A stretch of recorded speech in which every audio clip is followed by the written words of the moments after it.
All right, so welcome back. Here we are on Bike Talk. I'm Justin Resnick from the UCLA Bike Coalition, representing UCLA, and I'm here with... I'm with Maddie Brosen, and I work at UCLA as research staff for the Complete Streets Initiative. I think we're going to hear about some woes and wonders, what we're calling it? I think we're going to go with wows and woes. Wows and woes, okay. For this one. So, about bike commuting around to UCLA, or? We're going to have a little bit from elsewhere around the city, and then also a little bit to UCLA about some of the best and worst of your bike commute. So we've got on the line with us, we've got Lars from the Downey Bicycle Coalition. So Lars, are you here with us? Yes, delighted to be here. Let me tell you a little bit about my biking experience. I'm not really a long-term bicyclist. I started riding bicycles mostly around Downey just for local commutes when I retired for a period a couple of years ago, but I came out of retirement and decided it might be kind of nice to commute to my old workplace on bicycle, which is in Culver City. So I kind of worked up to it. My first tryout, it was before I actually went back to work last year on Bike to Work Day. I gave it a shot just for the experience, and then when sometime I think late fall or winter I started doing it, and I've probably not done it more than 20 or 24 times total, but I have this tremendous ride across town, usually in the dark of night because my work starts at 7:30 in the morning, and then generally I'm riding home the same distance by 3 or 4 in the afternoon, and it's about a 35-mile round trip. And it's kind of divides itself in thirds. The first third, leaving Downey kind of through back residential and industrial streets, I get into Vernon and I follow a railroad, a parallel street to a railroad where there's very few cross streets and passing lanes, and even though there's some truck traffic, there's all kinds of space. Then I get into East LA for a little while, and then I pick up a westerly route to Culver City at USC, where I've got bike lanes the last third of the ride. Great. So now, what is that stretch from USC to Culver City? What's that stretch you like to take? I'm taking Exposition Boulevard most of the way because it runs parallel with the new Expo line, and as part of the improvements, the infrastructure improvements they put in with the Expo line, they've got bicycle lanes both directions, petering out at, I think it's Rickenbacker Square just before USC, and basically going all the way to La Cienega in Culver City. There's one jog from Exposition Boulevard up to Pico Boulevard. Yeah, I think it is. And so I've got bike lanes that third of the ride. So how has that changed? Have the bike lanes helped you feel, more ready to ride, more confident in that stretch? Because they're pretty recent things. The bike lanes are not perfect because they're, as I'm sure all your listeners know, bike lanes kind of share the asphalt and the concrete of the curb structure, and you're trying to stay on the smoothest part, and there's inevitably a few things in the curb, but the lanes add a lot. And in fact, during I would say, maybe it's 4 or 5 months, I've done it at most, I would say, a semi-regular basis. They've actually added another mile of bike lanes in LA City proper on Jefferson Boulevard as you kind of head west to Figueroa. So the bike lanes are a pretty strong source of comfort because, for me, I have the feeling that drivers are conscious of the fact that is for bicyclists. Now, that said, I've almost never come across any discourteous drivers since I've been doing this. They give me a wide berth on those industrial streets. They're courteous everywhere. The biggest downside of that commute is there's so many lights going west on Exposition, and there's no way a cyclist has access to changing the lights other than jumping off and hitting the sidewalk for the pedestrian signals. Well, yeah, that's really great to hear. I mean, I wish more people kind of had that no complaints about bike commuting, but I think it's kind of showing a bit of the changing culture in the LA bike scene. Have you noticed any more riders out or any kind of changes just over time since you've been doing this commute? At 5 to 6:30 in the morning when I'm out there aren't too many folks out there. I wouldn't be. Yeah, I could see that. At 3 and 4 in the afternoon, I will say there have been a couple of times then. I mean, rarely have I been near other cyclists for anything more than a few seconds, but there have been a couple of times when I was riding along with 3 or 4 other riders, and each of us obviously had different kinds of agenda. I mean, that stretch of lane that goes from USC to Culver City, that goes down into the Bologna Creek Reservoir, so you can go the rest of the way to the beach. And there's a lot of hardcore recreational cyclists, all decked out in the right kind of gear, who are taking those. And I'll see those sometimes early and sometimes late. I wouldn't say I've seen a trend, but there's definitely there's definitely some traffic out there. Yeah. Now, since we're talking about wows and woes, I'm still way in the wow category, but once in a while it's a real annoyance to see some neighborhood bicyclist on the left-hand side of the street. And that's a disappointment. You mean kind of wrong way riding on the streets? Yeah. They're riding in the lanes, but they're riding opposite, illegally opposite my riding on the right-hand side of the street. They're riding on the left hand in the bicycle lane. So there's some ignorance out there. Yeah, I think there's a lot of educational opportunities for kind of improving that. Well, we hope that you stay in the wondrous in the wow category, and thanks for sharing such a great bike commute story. Okay, it's a pleasure, and it's been fun. It's an adrenaline rush, morning and afternoon. It makes it worth going to work. It's great stuff. Well, great. Thanks so much, Lars. Thanks, Lars. Yeah, I think we're going to take another call from now a UCLA bike commuter. Many thanks. Pleasure to talk with you. Yeah, thanks so much, Lars. Bye. All right, so jumping over to Dan Rodman. Dan, are you there with us? Yeah, can you hear me? Yeah, hi, Dan. How are you doing tonight? I'm good tonight. How are you doing? Good. So you want to introduce yourself and kind of your associations with what do you do at UCLA and how long you've been riding? Sure. So, I've been riding my bike since I was a wee tot. I grew up in a town where we all rode our bikes to school. It was a very, very small suburban town.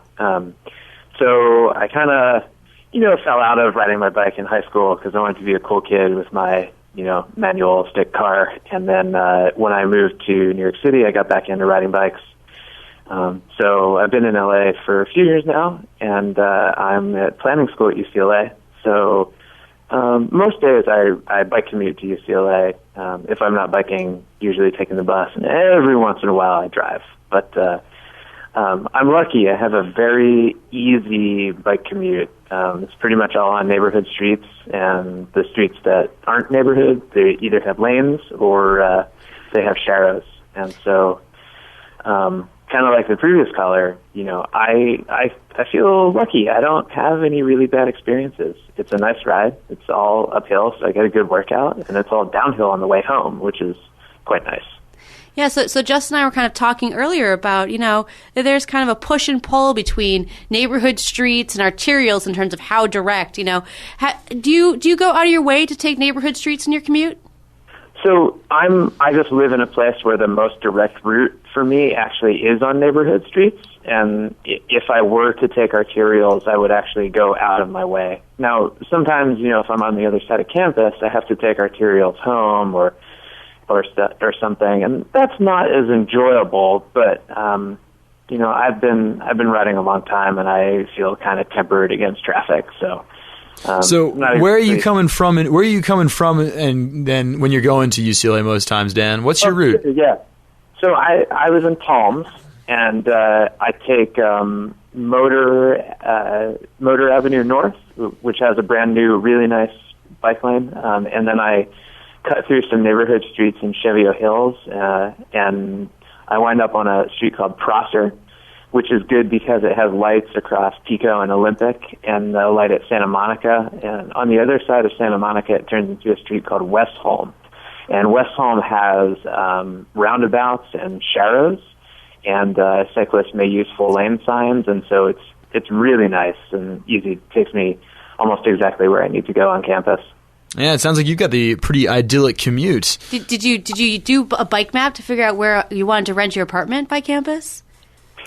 Oh, no, I didn't. It actually just worked out this way. Lucky. My roommate and we're both kind of bike commuters, and so we knew that Palms would be a good neighborhood for us to live in, but not, no farther down than neighborhood-wise. We didn't look at specific intersections or specific sections of Palms. Well, glad it worked out so well. I mean, is this your experience kind of biking? It sounds like you're someone that really bikes a lot kind of as their mode of transportation.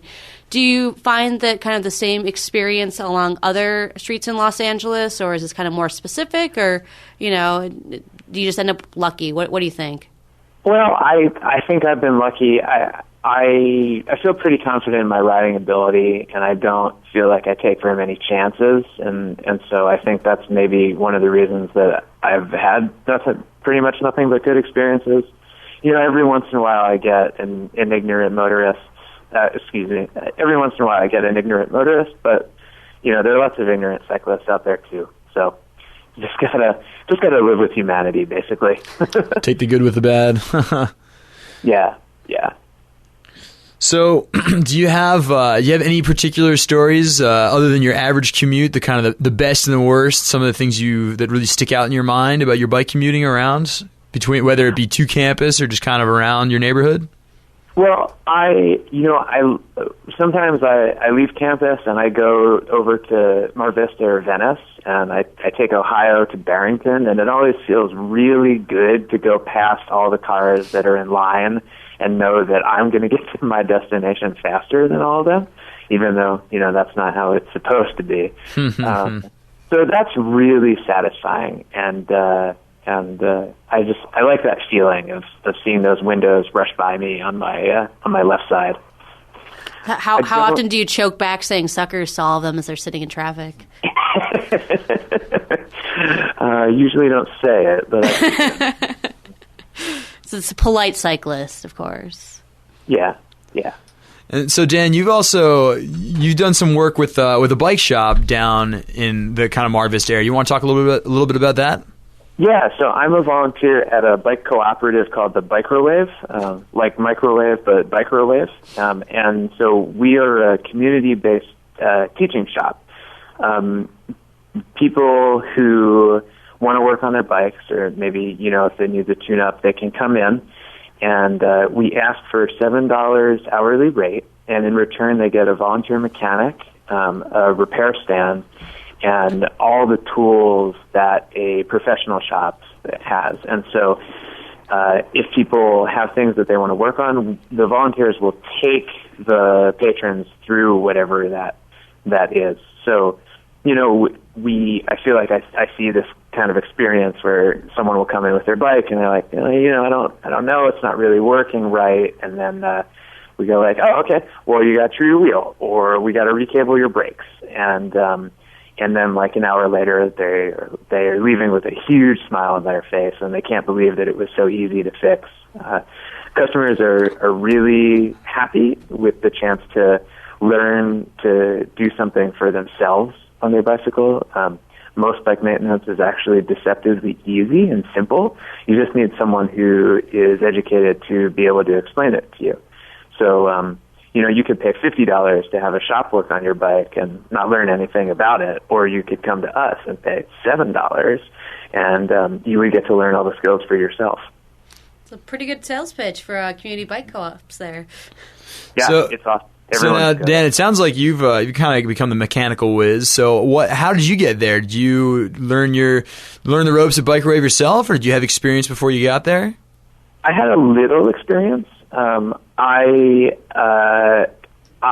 would kind of how do I say this, rescue abandoned bikes from the streets of New York when I was living there, and I would recondition them, and so I learned a lot that way. And then when I moved to Los Angeles, I started volunteering there, and I learned a lot more there. So, if anyone out there has a French bike and they are really confused about how to work on it, I can totally help you out with that. Come by my All right.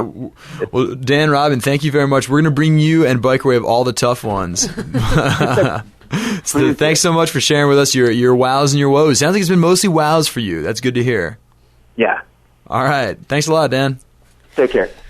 Yeah, I mean, I think, it's so encouraging to see people that are so interested, and very anecdotally, I just feel like there's been a lot more people bike riding, and I'm kind of a prolific tweeter myself, and so, I kind of compose tweets when I was biking, but then I get home and I'm so excited I'm not going to do it. But like on Thursday night, I was biking home and I saw 4 other cyclists kind of on fairly major thoroughfares, and 3rd of them did like a vehicular left-hand turn. It was just kind of a note of that people are getting more confident about cycling, that it doesn't have to be on every big street, but that it just feels like there's more people. Yeah. Yeah, you're definitely seeing more folks out now. And Maddie, you just described something, the vehicular left turn. So, do you want to tell our listeners a little bit about what that means in bike nerd speak? Yeah, in bike nerd speak. That there's kind of, as if you're wanting to make left-hand turn. Let's say you're riding on 7th Street and you want to turn onto Kingsley or some street.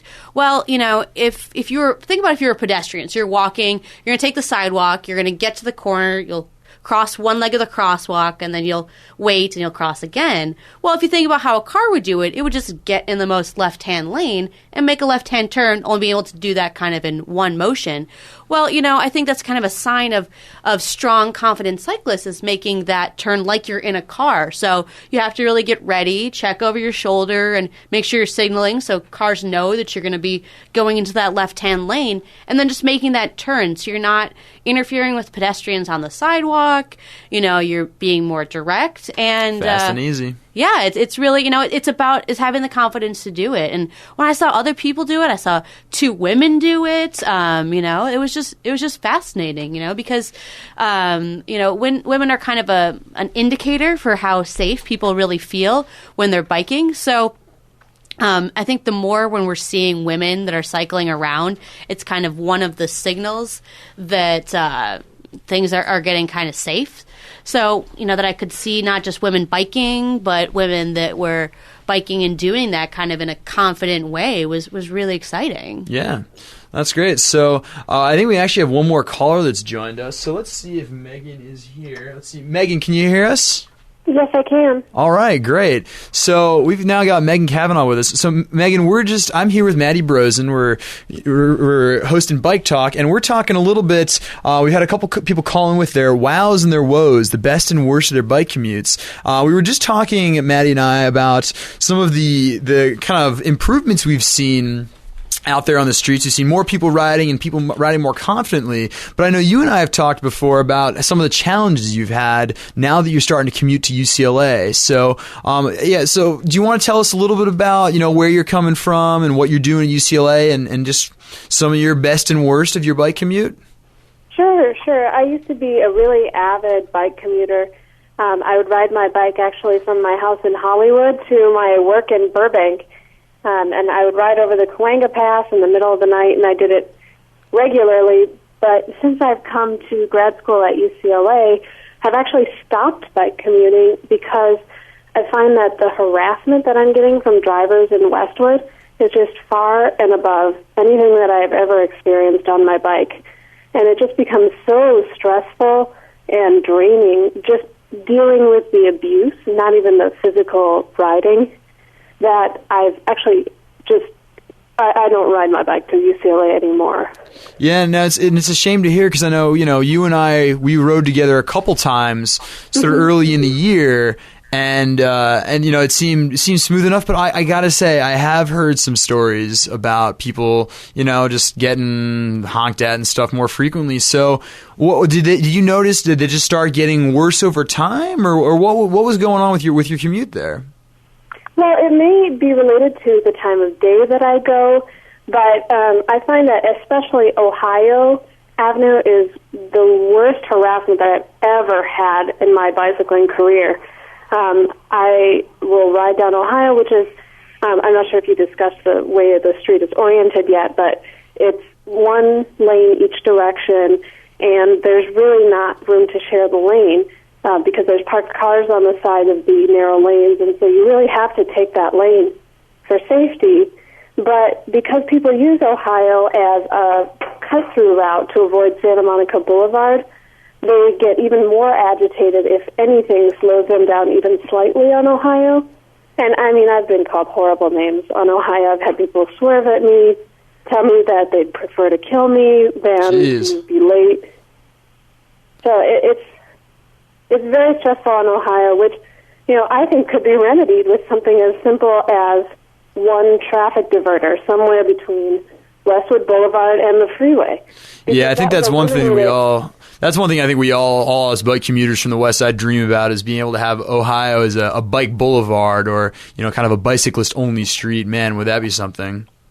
So I think that saying it needs to be a bicyclist only street is, you know, not probably the best way to win over neighbors, but it would be safer for them, quieter for them to have even just one traffic diverter so they could drive to their house, so they could pull out of their driveways, and it would just be easier overall for everyone in that neighborhood. Yeah, that's a really good point. I mean, Maddie, you know, we've been talking a little bit about just some of the crucial factors of, you know, making streets ready for everybody.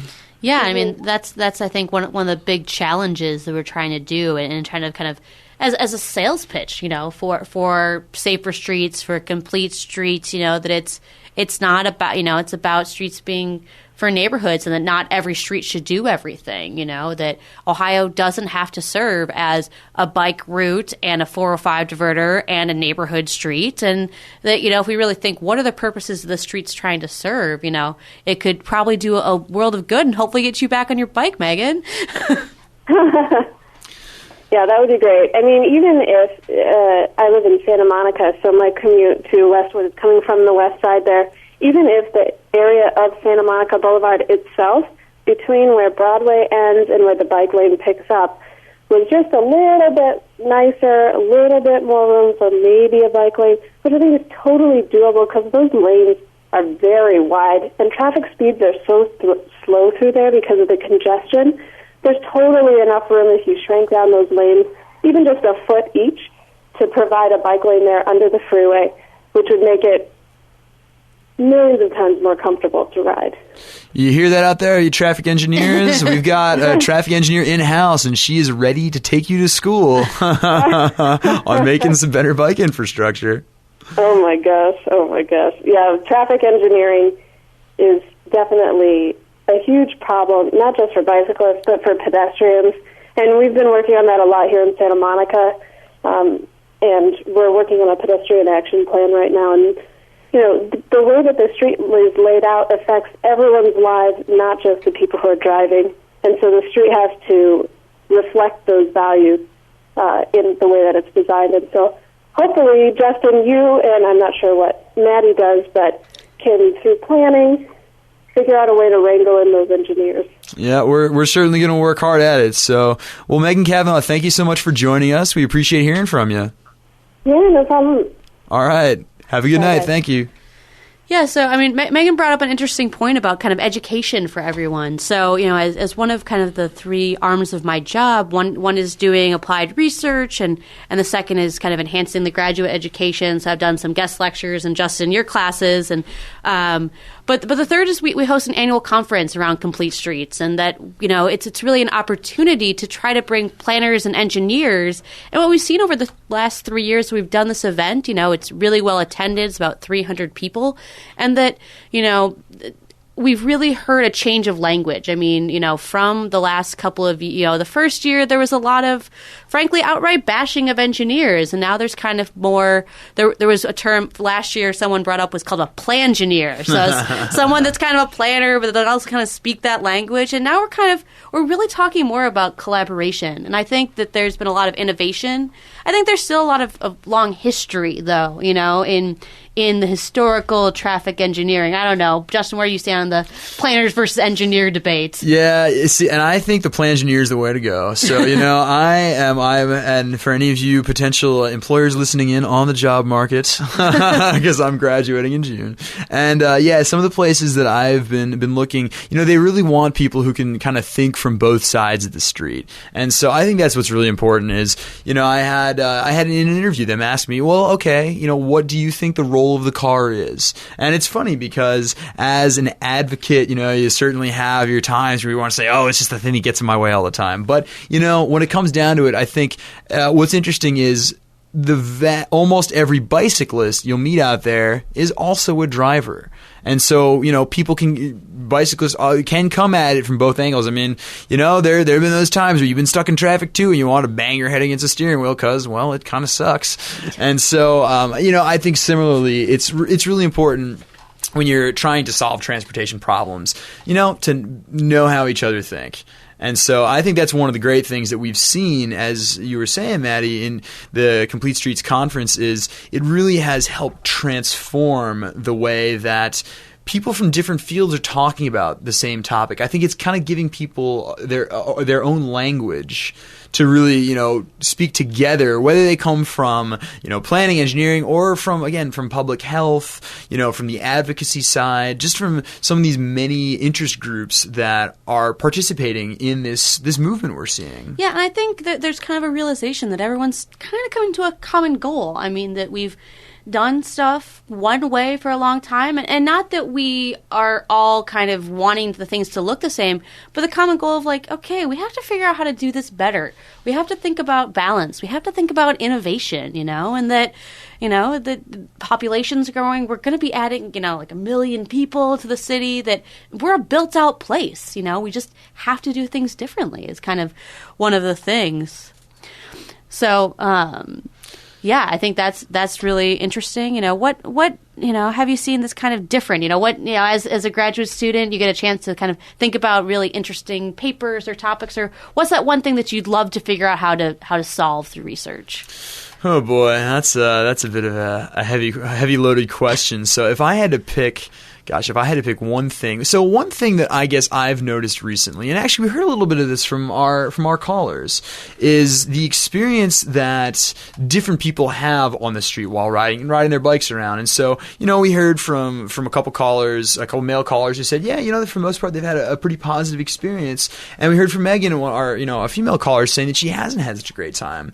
And I have also talked to other members of the UCLA Bike Coalition or friends of mine about their experience out there, and I feel like I'm starting to notice some gender differences here, where some of the men say, "Oh yeah, riding around here is fine." Some women say, "I haven't had the greatest time." So what's your experience been like? I mean, I think I have a pretty positive experience about it, but there are times that I think is more kind of frustrating. I don't wear clip-in shoes. I bike in heels, and kind of oh, how could you do that? And I don't, it's kind of frustrating. It's I don't know if it's about women bike commuting or the unfortunate kind of position just women in society, and kind of that's how could you be doing this? But I think there's both sides of the coin. I know I have a friend who female friend that totally bikes, and she thinks that she kind of gets more space by being a female cyclist because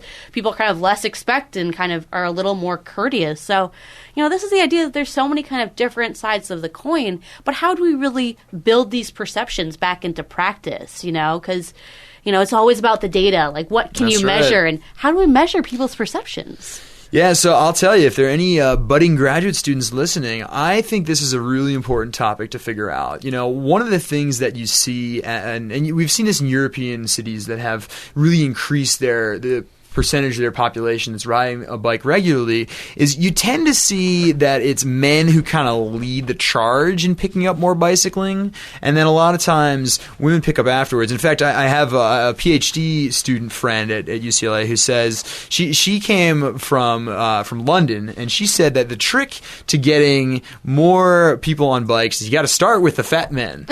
And if you can get the businessmen sweating in their suits, then you can get a lot of women who will come around. And in the end, when you have a city with a lot of bicyclists, it's actually probably more women than men who are riding. And so I think that's something that is really, really important for us to figure out because, we've talked about how we're trying to get some of these, interested but concerned riders, if you will, and encourage more people to get out there. And so I think, when I've talked to some of my female friends about their riding experiences, if we want to encourage more bicycling, if we don't have enough women on their bikes, that's, hopefully what could be the bigger proportion of bike riders. And so we need to figure out how to get more women on their bikes for regular trips. And I know that LACBC and the League of American Bicyclists are definitely very focused on this. In fact, the League of American Bicyclists had a special one-day event before their general summit that was the Women's Bicycling Summit. Yeah, I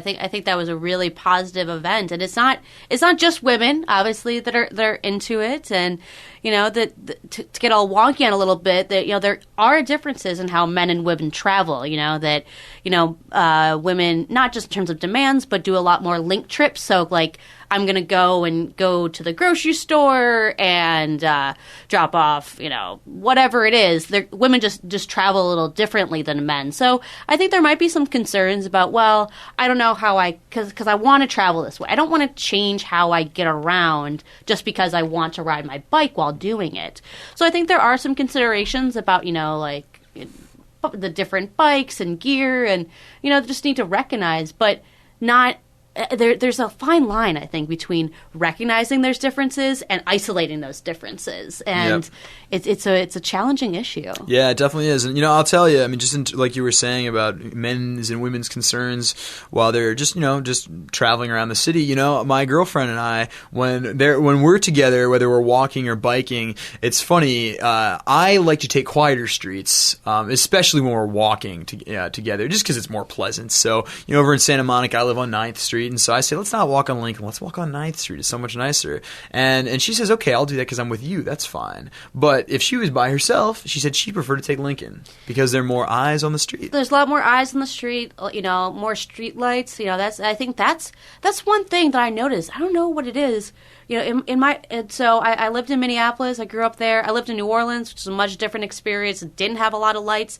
But I was like, why is Los Angeles so unlit? I just invested in a really nice headlight for my bike so I could just be seen, but B, see giant cracks and potholes.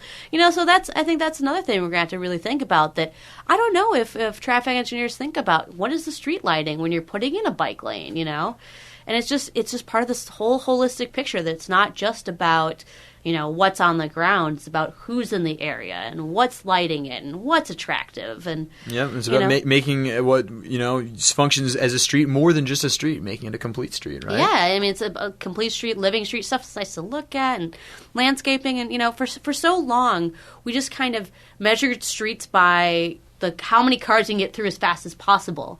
And now we're starting to try to think about how to measure it differently, but it becomes, when we mention all these things, how do you measure how pretty a street is? I can count the street lights, but how do you measure safety and security? So these are kind of the big questions that I think the research still has to answer and that practice has to figure out how to integrate as well. Yeah, and you're working on a project just up this alley. So I'm working on a project, that a lot of people have been thinking about this for the last 10 years, about how to measure things differently, and it's kind of called multimodal level of service. So for a long time, it was just cars, and if it was kind of complete gridlock, we graded it an F, and it was failing, and if it was free-flowing and, you could get everywhere as fast as possible, it's an A. Well, then it became, what do we think differently about bikes, and is it really about that? So a lot of very smart people try to think about how to create formulas to do this. And so what we're doing is we're comparing all these formulas, but we're kind of coming to say, so what we did is we took a segment in Santa Monica and we ran it through, and it didn't even get it didn't get a perfect grade. And we were kind of talking anecdotally, like, well, do you think this is a nice street to be on? I'm like, yeah. I think this is a really nice street to be on. So I don't know. I mean, the question is how can we actually quantify this type of what's nice? Yeah. I don't know. It's a big research question, which I'm going to need more research dollars to figure out the answer to. Yeah, that's right. Yeah, I mean, I think there's a lot of really interesting work going on, and there's what UCLA is doing. It's kind of nice to be at kind of the intersection of research and practice, and I think a lot of your work is doing that. So what's kind of on the horizon? What are the next big questions or projects do you think UCLA is going to tackle? So one thing I'm working on with the UCLA Transportation Department is a plan for bike share to come to UCLA. They have that in so many other cities. Why don't we have it in LA yet? I know. Well, so we're supposed to be seeing a pilot program downtown, a government employee pilot, I believe this week. I haven't heard the latest schedule, but it's supposed to be coming out soon. And so UCLA was contacted by Bike Nation about trying to use Westwood as one of the launch points and how they would like to get bike share to serve UCLA. And the campus said, we've been building up our bike programs. We've got new lanes in, and UCLA has agreed to this trip cap, so that we limit the amount of traffic that's coming through the village and affecting other Westwood residents. And so they said this seems like a great way to kind of meet our transportation goals. So when you say trip cap, do you mean no more people ever coming to Westwood? What we're really going for is the number of vehicle trips. Okay, so a trip, this is the amount of cars we can physically take, but we still want people coming in. Exactly. So how do we get them in? Okay. Exactly. And so that's one of the things. So UCLA Transportation has done a great job of offering services for transit. We've got the Bruin shuttle bus, which runs for free. We've got deals with Santa Monica Big Blue Bus, and also with Metro and Culver City Bus to help encourage students to use these, students, faculty, and staff to use these other transportation options available to them. But another one is this bike share concept, which especially if you're on campus or in the village, our building is pretty far up the northeast side of campus. Oh, yeah. And if you want to walk to the village for lunch, it's a little bit of a trek. And I mean, also like just the transit connections. I love the 720. I think it's just like a solid bus. It runs all the time. But it's still about a mile away from campus. It's this kind of first last mile wonky kind of thing. But saying like the bus gets you really close and it comes all the time, but you guys still got a little bit of a ways to actually get where you need to be. So maybe bike share can really be that solution. So that's what we're hoping. And so I'm working for my master's project on trying to bring bike share to UCLA and kind of looking at where we should place these bike share stations around the campus and in the village. So again, that way, hopefully, if we can get a sense of where they'd be most useful for people, we can say, all right, you come out of your building and you want to go back to your dorm room, you want to go down to, maybe your grad student wants to go down to the graduate gym, you want to go to the village to get some groceries, to go meet your friends for lunch. Now you can just come out of your building and there'll be a bike share station right there. So what do I do when I get to where I need to go, though? What do I do with the bike? So this is the nice thing about this is it's kind of like Zipcar, except you don't have to return the bike to the same place. So this is so I lived in Washington D.C. for a while where they have one of these systems, and I actually have a lot of friends even who own their own bikes, and they join because what they say is, if it's going to rain in the afternoon, I'll use the bike share in the morning. I'll ride it from my neighborhood down to the office, drop it at a station that's right by the office, so I don't have to worry about the bike. And if it's raining in the afternoon, I'll just take the metro home, or I'll take the bus. Well, that's great. Sounds like it provides a lot of kind of mobility and different options. And I think that's kind of what I think that's a lot of what we're trying to do kind of with Bike Up. It's not about getting everyone out of their cars. It's not about demonizing the automobile. It's about providing options for people. And this sounds like, one of the things that you can have a lot more flexibility in how you get around. Definitely. So that's the hope. And so, we'll see. It's going to take a little time to get things up and running, but we're hoping to see bike share on campus in the near future. Well, that would be a great addition. Yeah.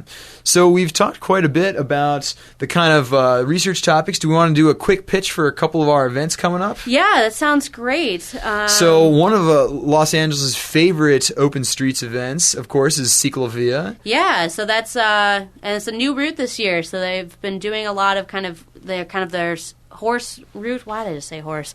The main route that's going on. But now we have a new one. So downtown to Venice Beach. Ciclovia to the Sea. Ciclovia to the Sea, April 21st. So all people like me that live in Mid-City, that it'll be right in our backyard, and it'll be super exciting. The block party with 100,000 of your closest friends bike in the streets of LA. So that's a really exciting one.